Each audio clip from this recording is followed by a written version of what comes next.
Welcome back to the Candid Conversation Show. My name is Muriel, and on the show, we discuss topics that are unspoken and taboo in our community. Bonsoir, bienvenue to Candid Conversations.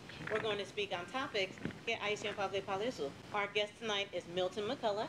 He will be discussing the loss of loved one and how to cope, and also emotional abuse and healing through poetry. We want to thank you for being our guest. Thank you for coming out. Well, thank you so much, ladies. It's really a pleasure and an honor to be here. Great. As I said before, I always see you guys on Facebook. We're Facebook friends. Yes. And then I see you all in person. I'm like, there's like these beautiful Caribbean women. appreciate it. More beautiful in person. So thank God for the opportunity to be here. Without him, I don't think any of us, Yes. it wouldn't be possible. So I really appreciate that. Thank you. Yeah, we want to hear your story. We are so excited, you know, because you are I think it's the fourth. You're the fourth male we've had on the show. Oh, really? And we love to hear a male's perspective. So we're just so excited about the show today. So we want to know about where you're from. We want to know about your childhood. Can you elaborate a little bit and tell us about yourself? Well, I am, unless I go into my accent too much. It's okay. It's just fine. I come from Jamaica. Okay. in case nobody knew. You're right, you know, in case they can't tell, but I was born in Jamaica many years ago. Really? I'm proud to be 56. Okay, Oh, that's awesome. Yes. I was born the month of September, 1963, and I was born in the capital, Kingston. Okay. Down in a place they call a hospital called Jubilee. So if you say born Jubilee, they know that you're real Kingstonian. You're a real Kingston. Yeah, Jubilee Hospital. Okay. You're a real Kingstonian. Wow. You're not lying. Okay. Because you know, folks love to say everybody's from Kingston. When you say Jamaica, you know, that's what they all think. And I'm Right. like, you know, well, half the population actually is. Wow. You know, about 2.5 million, and almost everybody lives in what we call the Kingston and St. Andrew era, which is like the most populated era. But yeah, that's where I was born. My mom, Mavis Foster, she died, you know, December of last year. Our condolences. Yeah, so it still feels fresh to me. It's tough. Yeah, it still feels tough. I still do things like, and I'm thinking that she's going to respond, or she's at home, and all that stuff. So yeah, I grew up in Kingston for the most part. I moved to the country area to live with my grandparents, my dad's side of family. Okay. His parents for about 3 years, and then I returned to Kingston. Okay. And so I didn't get here till I was like grown, in my late 20s or so. Okay. Yeah, so I've been here since, and Doing big things. trying to do big things, you know. I've just been like, and it's been, you know, one of the main things for me is about growing as a person. You know, and through all the things that I've experienced in my life, you know. Share with us. Yeah, you know, I count everything as God trying to get me to be this better person. You know, through it all, you know, I've been divorced twice. I'm still trying to be this better person for that, you know, for the next person in my life, so to speak. Never ever giving up on what God wants to do in me and through me. That's right. You know, and so I more so recognize flaws in myself now than I did before. It used to be like, you know, no, I don't do that. Right. No, that's not me. Oh, you're talking about somebody else. You know, so now it's like, you know, especially based on what we're going to talk about tonight, you know, I am at a point where I know who I am in terms of not who I am good, what I'm good at, Right. or what my strengths are, but what, you know, I've not been so strong with, and what I'm in. I say to everyone, because when I coach soccer, I used to say to my players, we don't mess up, we don't make mistakes, we just improve the quality. There you go. That's what we should do with our life. That's it. Improve the quality of your life in every sense, you know, whether it's materially. Yes. You know, listen, don't let nobody tell you that, you know, oh, you just going after riches, that's not what you're supposed to be seeking after. Right. You got, when you're trying to better yourself in that way, it requires seeking it. Yes. So, you know, if, you know, you just be technical, it requires. The problem with all of that is that if you put it before family, Yes. Yeah, that's the problem. you know, you work so hard, you have no quality time with your spouse, or Right. or if you're dating someone, you don't spend time with them because you're always working. Right. And we understand there are going to be times when you have to be working That's right. more. Of course. Right. But you still have to try to find some balance, you know, and so forth. And like with anything, I say in life, to me, it's about improving Absolutely. quality.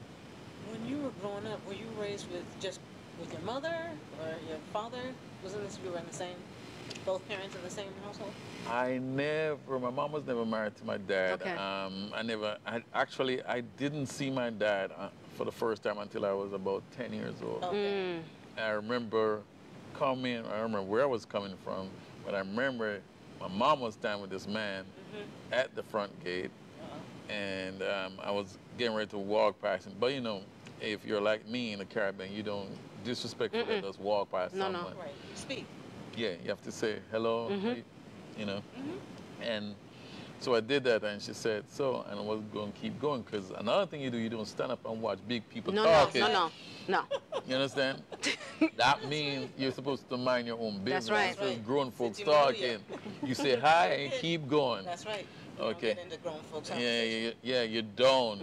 You know, no matter what language you're in. That's right. Right. So she said, you know who this is? And I'm like,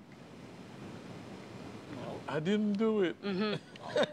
I'm thinking I did something, and this man come to report me. And I'm like, oh, no, what did I do? And I'm starting to like go off on that tangent. And she's like, no, you didn't do anything. So you still don't know who this person is? And I'm like, no, I don't. I'm like, absolutely never seen him in my life. It was true. I've never seen him in my life before. I said, well, this is your father. I mean, I knew about him. I knew what his name was and everything. And you know, she never spoke bad about him. Right. Okay. And so I met him for the first time. And so I grew up with like stepfathers. Okay. You know, we're going to talk a little bit about that too. Okay. But I grew up with maybe two stepdads, I remember. Okay.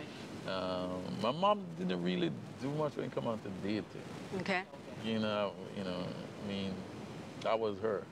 She was all about trying to make it better for me. You were the only child? Only child Okay. for my mom. Okay. One of 7 for my dad. Okay. So, yeah, my dad was in entertainment and all that stuff. He was always into the limelight, so to speak. So that's what he chose. Right. You know, but he had all these kids though. You know, and so that's who I grew up with, and my mom was like, to me, she's like this hero that I always looked up. I more so know that she has passed away. I'm like, wow. I always thought she was amazing, but I really hone in on how amazing She really was. she was Yes. here. You know, somebody who only had elementary education came to the United States, but 2 years after she arrived, or a year after, actually 2 years after she arrived, 2.5 years, she bought her house. She had already predetermined she was going to do that, and she was going to pay it off. Yes. Mothers are everything. They're so strong. Yes, and before she tell him. So that's how I that's how I grew up with. And then my grandmother, for a short period of time, my father's mother, she's in heaven too. She was very strict. I never. Jamaican household. Yeah, she was strict. That's She how was it is. raising quite a few grandparents, and this was like the house. You understand, where her kids were, I grew up in, and then we were grandkids, and you know, grew up in, and but she was very loving, but man, she was strict and loved to whoop your butt. Oh yeah, she didn't play. Mama Lou never played. No, not at all. So how was the experience with your stepfathers? How did they treat you? Well, the one I had the worst experience with, we call him what you call a red bone or red skin. Okay. Light Jamaican skin. man, light skin. Oh, you know what I'm talking about. And his name was Sewell. He was he was contracted with the power company in Jamaica. We call it JPS, Jamaica Public Service. No, and then he was that person who he would say stuff like, "This was it." I lived with him from I was about 5, I believe, 5 till about 10 years old. And throughout that time, I always questioned my mom when I got, when I got older, I kind of confronted her, like, why were you with this guy? Right. And she's like, I did what I thought was the best thing to do. Financially, he was like, he was a great place. He was like, yeah, when you have a contract with a power company, Of course. you hire people Yes. for yourself, you understand? You as an electrician. He hired, he had a crew. He paid them. The company paid him, and he paid them. She needed the help. Yes, and she was a seamster. She's so dressmaker, we call him. And that man, just totally, any little thing, and he was a drunk too. So I remember him throwing up on the floor, the veranda, and falling asleep out there. And I didn't try to clean him up. Sorry. Stay there. He would call me your ugly black monkey. Oh, wow. What? He would take my food, and then my mom would cook food. And she'd get up early in the morning before work and cook. I know. This is something she's amazing. Yes. Real early, because Yes. we didn't have a fridge. Okay. At one point.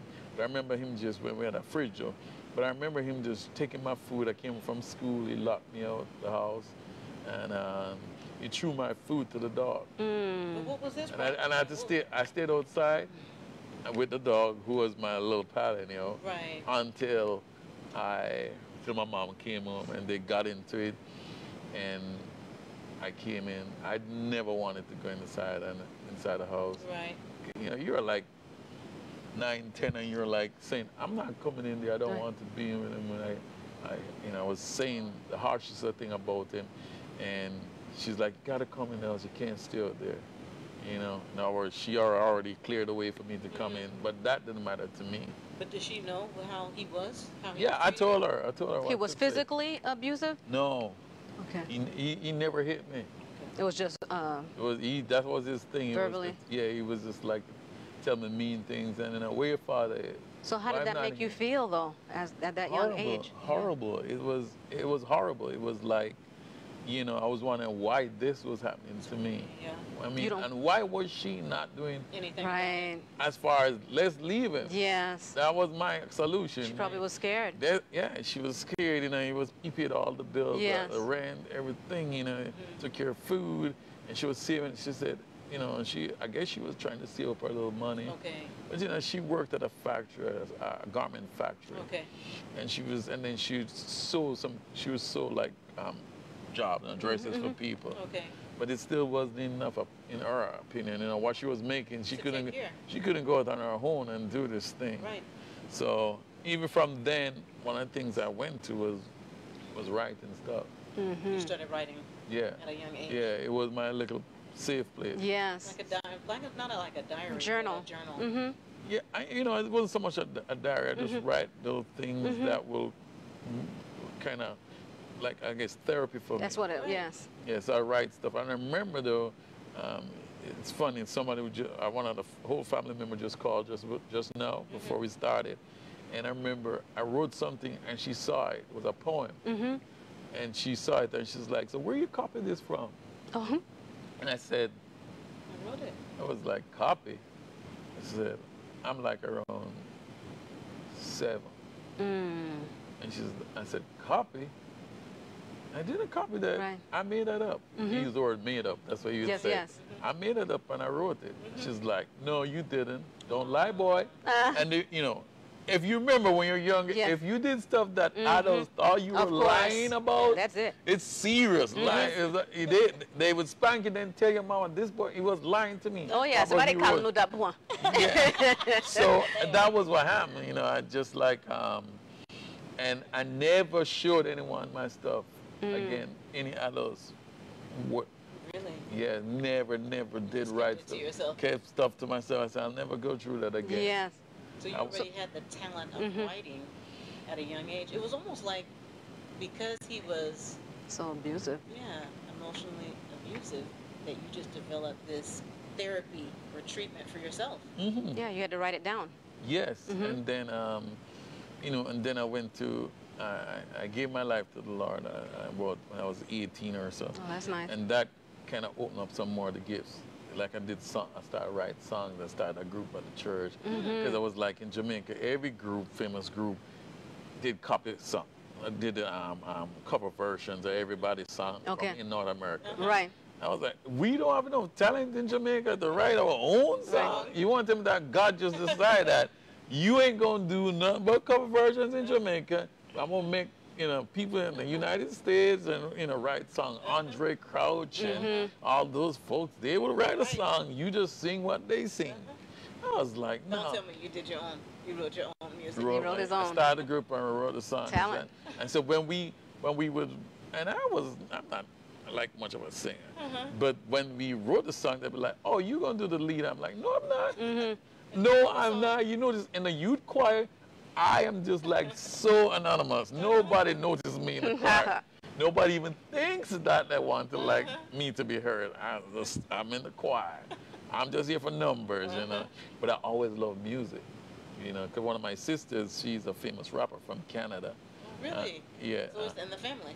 Yes, and we have some and some other folks who have done music. And my dad worked.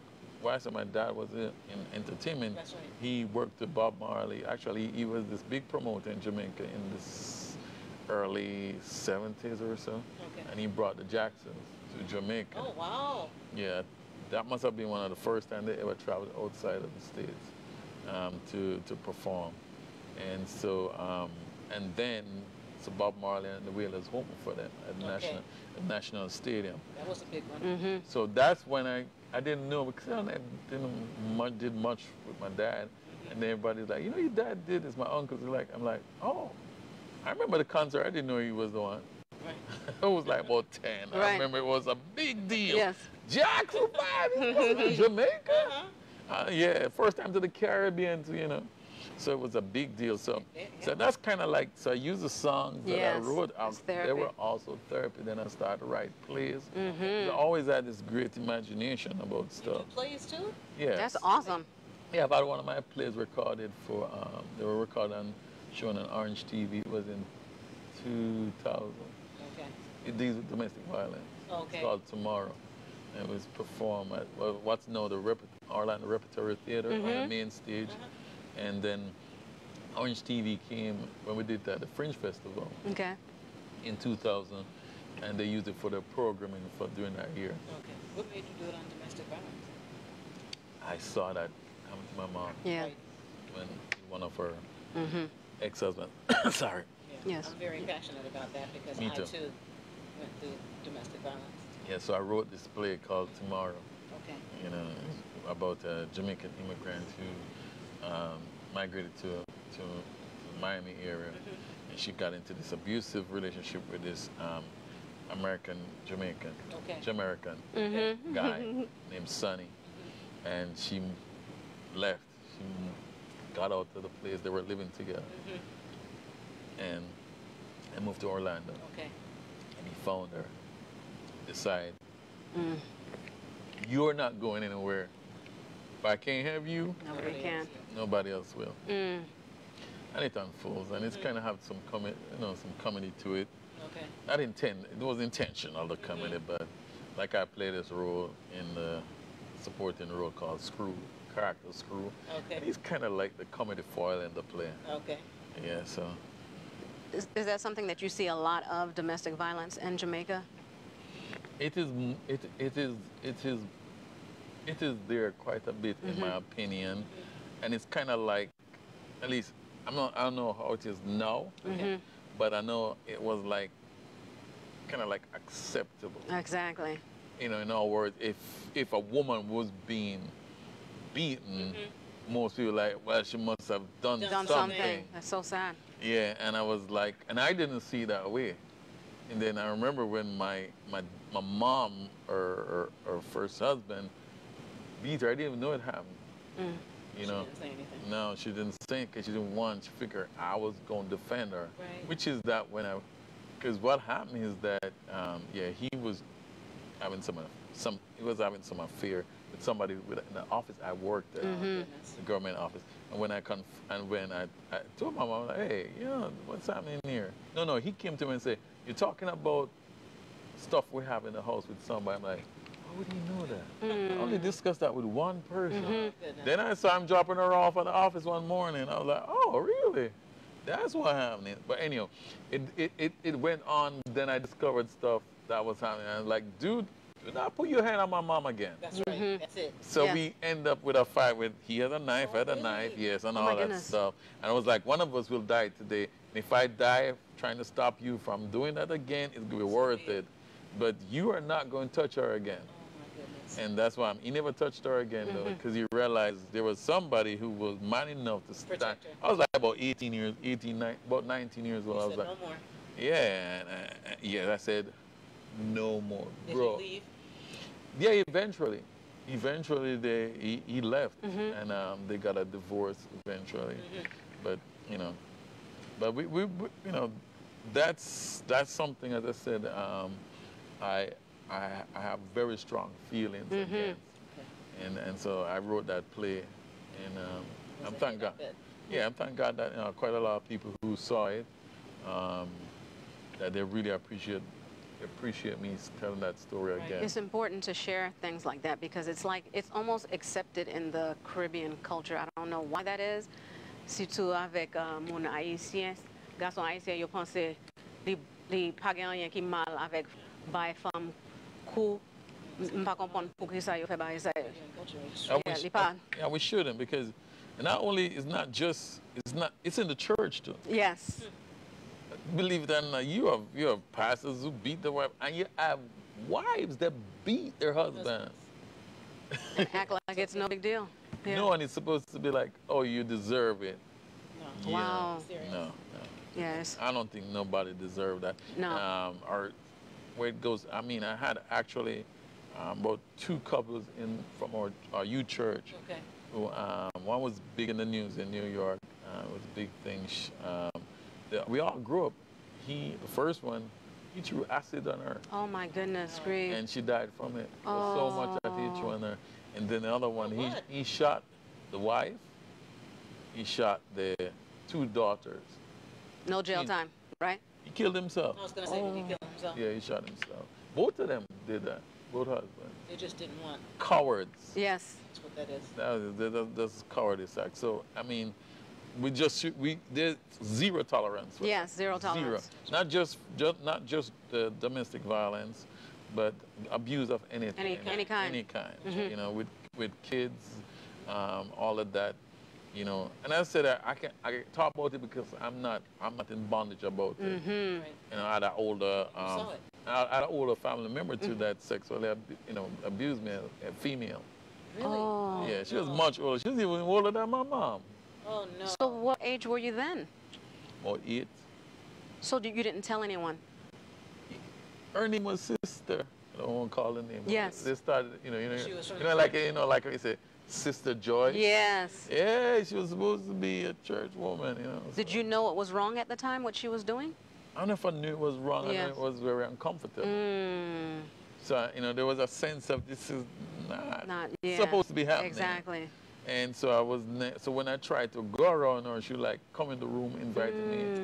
And she was married too, so he was always gone to the bush to work during the day. Right. And they'll always say, don't go see your cousin so and so. It was like, please go do it. I was like, have you gone yet? No. I'm going. Because I knew when I go, someone she's going to either corner me in the kitchen or trying to corner me in the house. Oh, my goodness. Yeah, At it was. 8 years old. Yeah, it wasn't nice. And you felt that it was wrong, but you didn't tell anyone because it was family? Or Not only sort that, I of don't think they would believe me either. Does I anybody know now? I think I've shared it. I may have shared it, but I don't think I've shared with any family members. Yes. If they watch this, Yes. they probably. Yeah. Yeah, that was on my mom's side side. of family. That You never told your mom? I can't remember. To be honest, I don't. I'm not sure. I don't think I ever did. I don't think I ever did. I don't think. I don't think she would have believed it. Either. Oh my goodness. You know, she was this family member was well thought of, highly thought of, and she gave me a cow, raised a cow when her cow, when sold it and gave me the money. Wow. It was that way to keep me quiet. Of course. You know, you mentioned therapy by writing, you mentioned therapy by music, but do you actually receive therapy? I did. When I got married the second time, one of the things that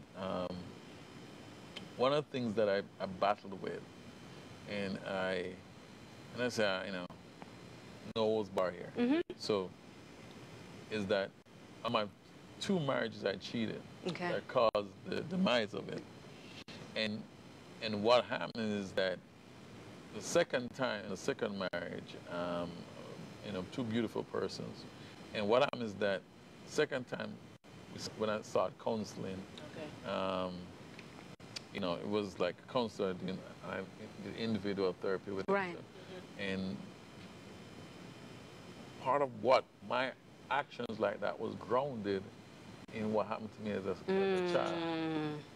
So I was always trying That's where it always starts. I was like seeking the affection, the physicalness, which, like in the case of that family member too, that it was inappropriate, but I was trying to fix it by trying to do it right and trying to find the person who would make it feel right. Instead so of it came out. Wow. Instead of and my excuse was because my marriage, we weren't having regular intercourse shortly after we got married. I won't go into the reasons why, but then it took me like maybe 2.5 years before I actually went outside. Yeah. And because I was feeling like, I can't deal with abandonment. That felt like, and I told her that eventually. I said, that felt like you abandoned me. Right. I was never with anybody. I was like the most perfect person, a husband. I tried to be this person. Right. And I was being genuine about it. And then it was like, you just like, I don't want to be part of this with you. She didn't understand. Yeah. And I didn't know, my reaction to it, looking back, should never have been that. But I didn't know how You didn't know, yes. Yeah, and so I reverted back to something again to fix what I'm feeling, which was I felt abandoned, I felt like rejected, and that's how my stepdad made me feel. Yes. Right, so it started when you were young. Yeah, he was rejecting me, and then I felt abandoned by my mom who didn't take us out of the situation. I thought she abandoned me, and I have to go deal with this myself. Right. And what I did, I dealt with it, started to write, but also I dealt with it. I became very introverted too. Oh gosh. So I was kind of like pretty shy. And when I got older, when it came on to girls, I didn't want to talk to nobody. I'm like this now. but I did not know, I did not like to, girls made me sweat. Yes. Made me feel like, oh no. And I'm not talking about when you did that at 10-year-old, okay? Yes. And you're talking about when you're doing that at 14 Of and course. 15. I'm like, at 18, I'm still acting that way. I'm like, acting, but I was very extrovert when it came on to being creative. Yes. I could go on stage, I could act, I could express myself that way, Right. Just being yourself, it was hard. Yeah, but when that put aside, then I went into kind of the shell. So it was like that. But so poetry now, coming back to using the poetry. So I've written like 3 books of poetry. The first one, A State of Life, Man, Woman, Child, was published in December of 2010. And then January of 2016, I wrote and published I'm Just Saying, Unfiltered, a poetic prescription. And then this one, this last book here, Love and Emancipation. And I be vulnerable. I talk about the stuff I talk about being cheated on, in one of my poems, and a poem titled, oh gosh, I'm forgetting the title right now, but it's called Redemption. It's talking about my road to redemption and all that stuff. And but I write, and the songs I write about to deal with that. So. You're healing. It's healing. Healing. I think that's going always. Yes. content. I think when you think that you're fully healed emotionally, you know, is like that's the time you could fall again. Yeah, If you- I'm fine. yeah, you think I'm fine because you know it's just you always have to be cognizant of where you are and how you are. See, a lot of time we only cognizant of where we are. Right. We're not cognizant of How? no, yeah, and Who? who we are. Who we are is what keeps us together. Okay. Where we are, I'm messed up. I'm this. Who we are Right. is that I'm this man. I'm this age. I've gone through this. I still need to do this. You know, that's who we are right now. You know, so that's key. And so I never stop writing. I wrote a song I'm doing EPs. I'm writing some EPs, a gospel EP, and then Awesome.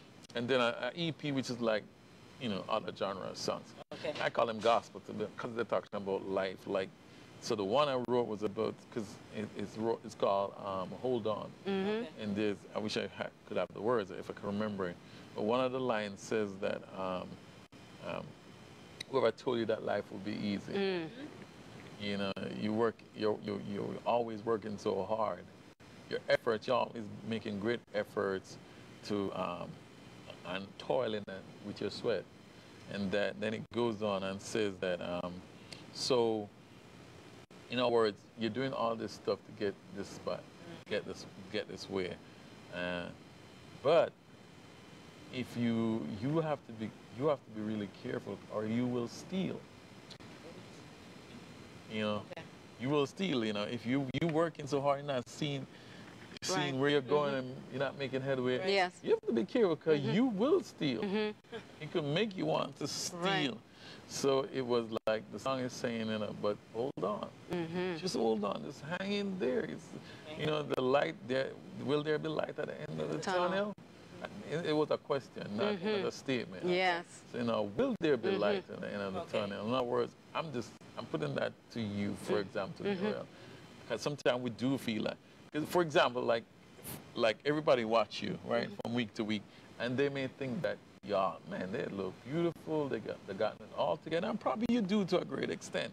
But nobody knows what happens when the cameras are off, the lights Absolutely. goes off, the mics are Absolutely. muted, and you get in the car, and you're like, I got to go deal with this. Not necessarily, might not be at home, Yes. but I got a job, Yes. I got kids, Yes. I got this to deal with, and then you are in your moment of personal reality. That's right. Because we all have a story. Everyone has a story. Exactly, and you say you have already gone through an Right. abusive situation. So Yes. yeah, so I write because of that. I write because I know that. Therapy. Yeah, and when I'm writing, it's because people tell me their stories, and I find it I can write it in a song or in a poem, That's right. and then retell it to somebody. Somebody else, it'll help somebody. Yeah.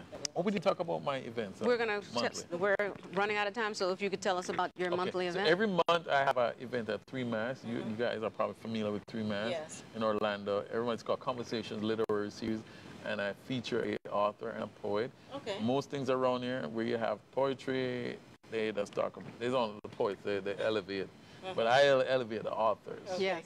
And the authors are always amazing, they are. amazing authors. So I'm really looking forward. This is the 4th year I'm having it, and I've done all. Every one of the episodes have been done at 3 Mass. Okay. So I'm excited. I'm really excited that I get it's such a great ambiance there. Yes. Yes. So come on, it's only $10. That's nothing. Yes. Only $10. That's it. Only $10. Only $10. Yes. And you get food with it too. Come on. Yes, you get food with the $10. And this year I'm doing season tickets. Okay. $65 for all All of them. nine shows. Awesome. Yeah. That's a steal. That is a steal. And you still get food with your season ticket. Let Is them. that all you have going on? Anything else you have coming up? Well, I'm working on the EPs. I'm doing getting ready to do because my mom was kind of sick all last year. Yes. So I'm working on that. I have I'm working on a script. So maybe y'all be in the movie, a film. We'll take You it. never know. Okay. to have that work done, and I want to get even more involved with community stuff. Absolutely. And definitely, as a matter of fact, tomorrow I'm trying to turn that into a film.